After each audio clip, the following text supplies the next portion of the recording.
بسم اللہ الرحمن الرحیم۔ السلام علیکم۔ یہ بات ہمیشہ ہمیں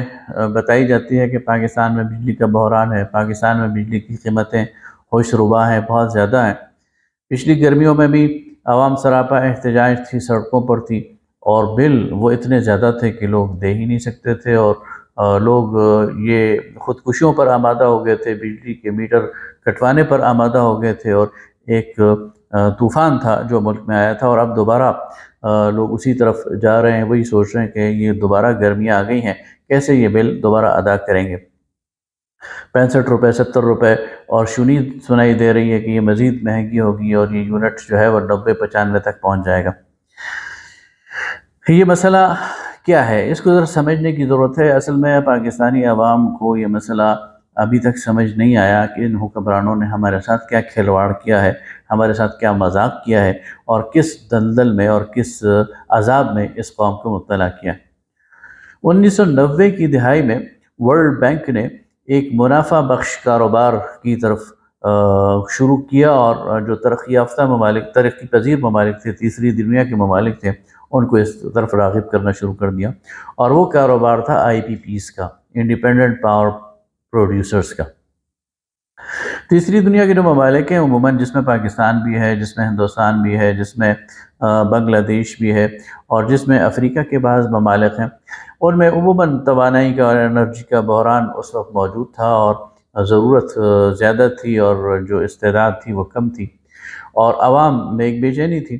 تو حکومتوں کے لیے یہ ایک آسان حل تھا کہ وہ ایسی سرمایہ کاری کو مدعو کریں کہ لوگ آئیں اور ملک میں بجلی پیدا کرنے کے جو پلانٹس ہیں وہ لگائیں، اور ان سے وہ بجلی خرید کر عوام کو دی جائے۔ بظاہر تو یہ ایک بہت اچھا پروگرام تھا، اور اس کے نتیجے میں جو انرجی سیکٹر ہے اس میں بوسٹ آنا تھا، اور اس کے نتیجے میں معیشت کو سنبھالا ملنا تھا، اور یہی وہ سنہرے خواب تھے جو ورلڈ بینک نے اور ان کی جو فرمز تھیں اور ان کے جو کنسلٹنٹس تھے انہوں نے دکھائے۔ لیکن اصل کہانی یہ نہیں تھی۔ اصل کہانی یہ تھی کہ جب یہ کمپنیاں کسی ملک سے، کسی حکومت سے معاہدہ کرتی تھی تو کڑی شرائط عائد کرتی تھی، اور ان شرائط کے نتیجے میں جتنے رسک کے فیکٹر تھے اور جتنے خطرات تھے وہ سارے کے سارے حکومت کے ذمے اور ظاہر کے عوام کے ذمے ہوتے تھے، اور یہ جو کمپنیاں ہیں یہ مکمل طور پر سیف زون میں ہوتی تھی، اور ان کو صرف منافع ہی ملنا ہوتا تھا۔ اس میں ایک چیز جو انہوں نے رکھی اس وقت سے اور وہ آج تک موجود ہے، وہ ہے کیپیسٹی پیمنٹس۔ یعنی اس کو اگر سادہ الفاظ میں بیان کروں تو اس کا مطلب یہ تھا، اور یہ ہے کہ ایک کمپنی کی کیپیسٹی یہ ہے، استعداد یہ ہے کہ وہ 1000 میگا واٹ بجلی پیدا کر سکتی ہے۔ تو اگر وہ ایک یونٹ بھی پیدا نہ کرے تب بھی حکومت پابند ہے کہ اسے 1000 میگا واٹ بجلی کی قیمت ماہانہ طور پر فراہم کرے، اس لیے کہ وہ یہ کلیم رکھتے ہیں کہ بھئی ہمارے پاس تو بجلی پیدا کرنے کی صلاحیت ہے، اور اگر آپ کی ضرورت نہیں ہے یا آپ استعمال نہیں کر رہے تو ہم تو اپنا نقصان نہیں کر سکتے، آپ ہی یہ نقصان برداشت کریں۔ اب ہوتا کیا ہے؟ اب ہوتا یہ ہے کہ جب ایک کنزیومر بل دیتا ہے تو وہ بل کے 2 حصے ہوتے ہیں۔ ایک حصہ تو وہ ہوتا ہے کہ جو بجلی اس نے استعمال کی ہے اس کی وہ قیمت دیتا ہے، اور ایک وہ جو اس نے استعمال نہیں کی اس کی قیمت بھی وہ دیتا ہے۔ یعنی اور بعض اوقات یہ ریشو 30-70 ہو جاتی ہے، یعنی 30% بل وہ ہوتا ہے جو ایک کنزیومر نے بجلی استعمال کی ہے، اور 70% وہ ہوتا ہے جو اس نے استعمال نہیں کی۔ مثلا کسی کا 10,000 بل ہے تو 3,000 وہ بل ہے جو اس نے بجلی استعمال کی ہے، اور 7,000 وہ بل ہے جو اس نے استعمال نہیں کی۔ اس پر ایک لطیفہ مجھے یاد آ گیا، وہ پہلے بیان کر دوں پھر بات کو آگے بڑھاؤں گا۔ ایک سردار جی تھے، انہوں نے اپنے گھر میں 3 سوئمنگ پول بنائے۔ ایک سوئمنگ پول ٹھنڈے پانی کا تھا، ایک گرم پانی کا تھا، اور ایک خالی تھا۔ تو کسی نے پوچھا کہ یہ خالی والی کی سمجھ نہیں آئی، تو انہوں نے بتایا کہ کبھی کبھی نہانے کا دل نہیں بھی کرتا، تو جب آپ بجلی نہ استعمال کریں تو پھر آپ کو اس کا بھی بل ادا کرنا ہوتا ہے۔ یہ وہ چیز تھی کہ جو ان پاور پروڈیوسر کمپنیز نے کڑی شرائط کے طور پر حکومتوں سے منوائی اور خود پاکستان کے لوگوں سے منوائی، اور اس کے نتیجے میں آج بھی پاکستان کی قوم جو ہے اس گھن چکر میں پھنسی ہوئی۔ اب اس وقت پاکستان کی صورتحال یہ ہے کہ پاکستان کے اندر 90 سے زیادہ پاور پروڈیوسر کمپنیز IPPs موجود ہیں، اور ان کی مجموعی صلاحیت وہ 42,000 میگا واٹ بجلی کی ہے، جبکہ پاکستان کی پیک آورز میں یعنی انتہائی جو پاکستان کی ضرورت ہے وہ 31,000 میگا واٹ سے زیادہ نہیں ہے۔ لیکن اس سے اگلی بات جو دلچسپ ہے وہ یہ ہے کہ پاکستان کا جو ٹرانسمیشن کا سسٹم ہے، ترسیل کا سسٹم ہے، اس کی کیپیسٹی 22,000 میگا واٹ سے زیادہ نہیں۔ اب اس سے آپ اندازہ لگا لیں کہ اس قوم کے ساتھ کیا مذاق کیا گیا کہ یہ پاکستانی قوم ایکچولی 22,000 میگا واٹ سے زیادہ بجلی استعمال نہیں کر سکتی، لیکن اس کو 42,000 میگا واٹ بجلی کے بل دینے پڑتے ہیں، اور یہ بل ظاہر ہے کہ عوام کو دینے پڑتے ہیں۔ اگلی بات یہ ہے کہ یہ بل ڈالرز کے ریٹ پر دینے پڑتے ہیں، یعنی ان شرائط میں موجود ہے کہ پاکستانی کرنسی میں، اچھا اس میں سے اب زیادہ کمپنیاں وہ ہیں جو پاکستان کے شہری ہیں، پاکستان کے رہنے والے ہیں، لیکن معاہدے وہ ہیں، لہٰذا اس کے نتیجے میں انہیں ڈالرز میں پیمنٹ کرنی پڑتی ہے۔ اس سے ایک تو فارن ایکسچینج ریزرو پر ہمارا بہت زیادہ برڈن پڑتا ہے، اور دوسرا یہ کہ جو ریٹس ہیں وہ ہمارے قابو میں نہیں رہتے، اور وہ بہت زیادہ فلکچویٹ ہوتے رہتے ہیں اور زیادہ ہوتے رہتے ہیں۔ اچھا اس کے علاوہ جو ٹیکسز ہیں وہ اس کے علاوہ ہیں، یہ تو آئی پی پیز کا جو کیپیسٹی چارجز ہیں میں وہ کہانی سنا رہا ہوں، جو ٹیکسز جی ایس ٹی اس پر لگ جاتا ہے،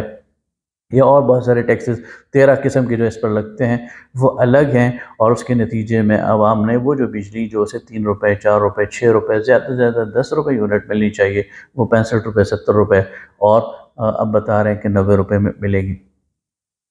اس وقت اسی آئی پی پیز کے چکر میں 2,500 ارب روپے کا جو گردشی قرضہ ہے وہ پاکستان کے اوپر ایک برڈن بنا ہوا ہے، اور وہ پاکستانی قوم کو ادا کرنا۔ اس کا حل کیا ہے؟ اس سے نکلنے کا راستہ کیا؟ دیکھیے، اس کے نکلنے کا راستہ صرف ایک ہی ہے کہ ہمیں ان تمام کی تمام آئی پی پیز کو نیشنلائز کر دینا چاہیے۔ انہوں نے پاکستانی قوم کا خون نچوڑ دیا، انہوں نے پاکستانی قوم سے جو لوٹنا تھا لوٹ لیا ہے، جو منافع کمانا تھا منافع کما لیا، سود سمیت کما لیا۔ لہٰذا اب بالکل جائز ہے اور روا ہے کہ ان ساری آئی پی پیز کو براہ راست حکومت کے کنٹرول میں لیا جائے، حکومت کی ملکیت میں لیا جائے، اور اس سے پھر خود حکومت اپنی نگرانی میں ان کی پاور پروڈکشن شروع کرے۔ اس کے نتیجے میں کیا ہوگا؟ صرف 6 مہینے کے اندر اگر یہ 6 مہینے تک حکومت خود چلائے تو ہمارے گردشی قرضے ختم ہو سکتے ہیں، ہمارے بیرونی قرضوں میں کمی آ سکتی ہے، ہم وہ جو پیسے ان کو دے رہے ہیں اس کے نتیجے میں اپنی ٹرانسمیشن لائن کو بہتر بنا سکتے ہیں۔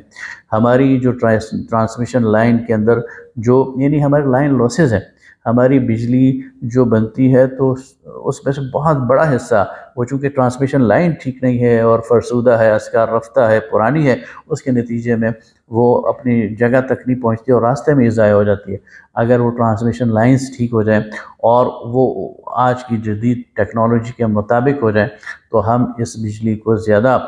کارآمد بنا سکتے ہیں، زیادہ سستا بنا سکتے ہیں، اور اس سارے نظام کو زیادہ ایفیشینٹ بنا سکتے ہیں، اور اس کے نتیجے میں اپنی صنعتوں کو سستی بجلی دے سکتے ہیں۔ اگر ہماری صنعتوں کو یعنی ہمارا جو اس وقت کاروبار ہے پاکستان کے اندر، جو انڈسٹری ہے، جو مینوفیکچرنگ ہے، جو زراعت ہے، یہ ساری کی ساری جام کیوں ہو گئی؟ اس لیے کہ ہماری پروڈکشن کاسٹ وہ بہت ہائی ہو گئی ہے، اور بین الاقوامی مارکیٹ میں ہم کمپیٹ نہیں کر پا رہے اپنی پروڈکٹس کے حوالے سے۔ اگر ہم اپنی پروڈکشن کاسٹ کو کم کریں، اور اس کے ایک ہی ذریعہ ہے کہ ہم لوگوں کو اپنی انڈسٹری کو سستی بجلی فراہم کریں۔ اچھا سستی تو دور کی بات ہے، ہم تو سرے سے بجلی اور گیس فراہم ہی نہیں کر سکتے،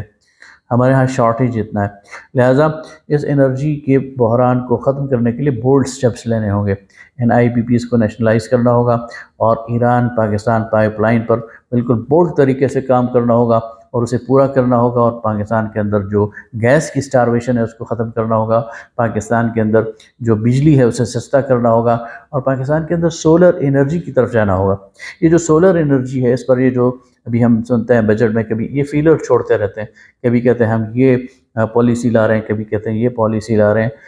یہ انہی آئی پی پیز کی وجہ سے، یہی آئی پی پیز والے حکومتوں میں بیٹھے ہوئے ہیں، یہی سینیٹرز ہیں، یہی ایم این ایز ہیں، یہی بڑی بڑی پارٹیوں میں بیٹھے ہوئے ہیں، اور کوئی پارٹی ان سے خالی نہیں ہے۔ اگر آپ پیپلز پارٹی کی بات کریں، اگر آپ مسلم لیگ کی بات کریں، آپ اگر پی ٹی آئی کی بات کریں، تو یہ ان کے ڈیسیجن میکنگ باڈیز میں بیٹھے ہوئے ہیں یہ آئی پی پیز والے، اور یہی شوگر مالکان، شوگر انڈسٹری والے، یہی مل مالکان، یہی گندم کی خرید و فروخت کرنے والے، یہی جاگیردار اور سرمایہ دار ان پولیٹیکل پارٹیز میں بیٹھے ہوئے ہیں۔ یہ انہیں ڈیسیجن نہیں کرنے دیتے، یہ انہیں عوام کے مفاد میں نہیں جانے دیتے، اور یہ پاکستانی عوام کو اسی طرح اس گھن چکر میں لگائے رکھنا چاہتے ہیں، ان کی کمر توڑ دینا چاہتے ہیں۔ لہٰذا وقت آ گیا کہ بولڈ ڈیسیجن لیے جائیں، پاکستانی قوم اس بارے میں متحد ہو جائے، پاکستانی قوم متحد ہو جائے، یہ سارے مسئلے حل ہو سکتے ہیں۔ کشمیر میں آپ نے دیکھ لیا کہ پاکستان جو کشمیری قوم نکلی اور انہوں نے حکومت وقت کو گھٹنے ٹیکنے پر مجبور کر دیا۔ چند دن کی ایک عوامی موومنٹ نے، ایک پرامن عوامی موومنٹ نے گورنمنٹ کو اور حکومت کو گھٹنے ٹیکنے پر مجبور کر دیا۔ عوام کو اس کے لیے تیار رہنا چاہیے، نکلنا چاہیے اپنے حقوق کے لیے، کسی کے لیے نہ نکلیں، کسی سیاسی جماعت کے لیے نہ نکلیں، اپنے حقوق کے لیے نکلیں۔ آپ نکلیں گے تو یہ نظام ٹھیک ہوگا، ورنہ آپ بھی غلامی میں زندگی گزاریں گے اور آپ کی آئندہ نسلیں بھی غلامی کی زندگی گزاریں گی۔